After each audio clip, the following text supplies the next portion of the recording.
And we're back. It's Breakfast with the Red Hot Chili Peppers. Wow! How about that? Come on now. All right, why don't we start with the beginning on this new record, I'm With You, out today, available finally for sale. Adventures of Rain Dance Maggie might be a great place to start because that's the first thing that people heard from the new record. Shocking. Right?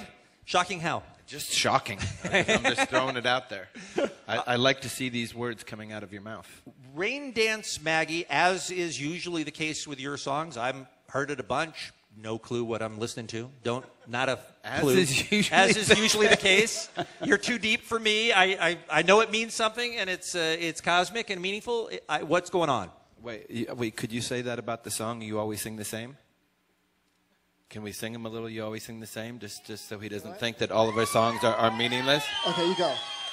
Go ahead. You don't want to count it off? I do the background vocals. 1, 2, 3. You always sing, you always sing, you always sing the same, you always sing, you always sing, you always sing the same, you always sing, you always sing, you always sing the same, you always sing, you always sing, you always sing the same, you always sing, you always sing, you always sing, you always sing the same. That was nice.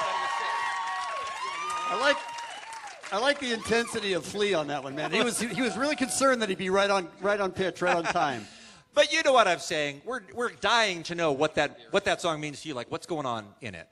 Because it has some great imagery in it, but you know, you're the guys who wrote it. Yeah, it really starts off with a bass line. That's where that song sort of begins and ends, is with a deeply soulful, funky bass line that you just want to get inside of.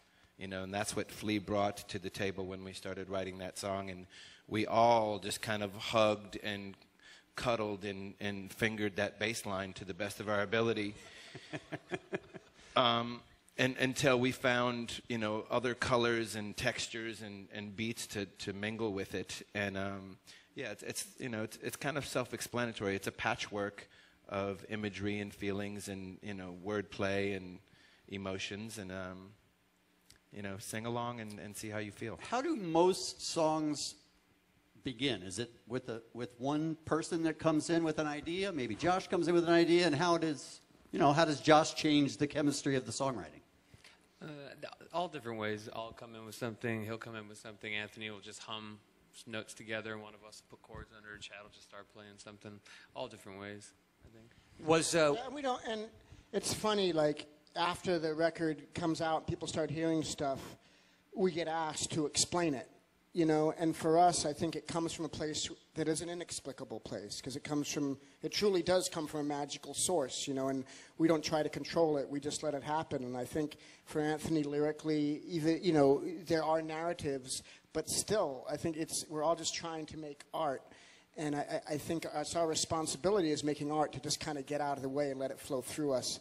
And we can't always explain it perfectly. Are you saying I should be embarrassed by my question? I should be ashamed? No, I'm just. No shame. Yes, yeah, no you're a moron. Now who's the moron over here?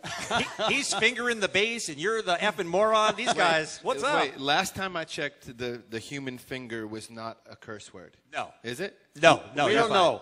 We're not sure. Does the FCCA guideline? I think we're safe. I think we're good. It changes daily. And I actually think you're a sensitive, poetic genius. Thank you, Lee. I appreciate that. I'm joking. Thank you. I appreciate that.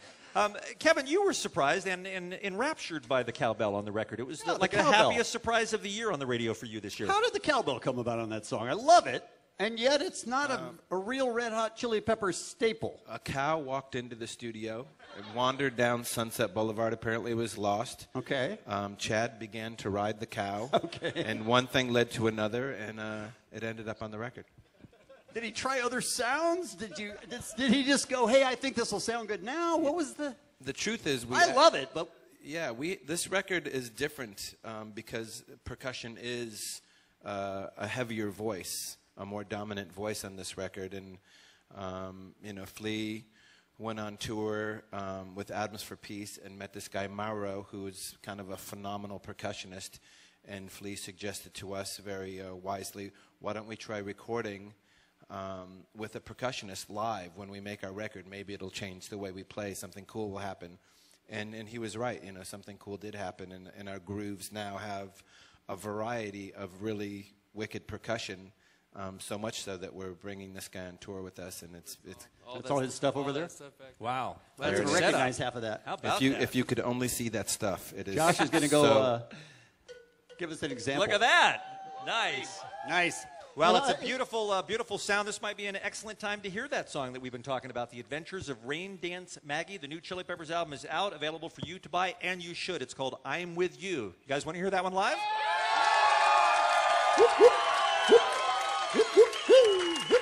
Ah, The Adventures of Rain Dance Maggie, see? Yeah, wise guys.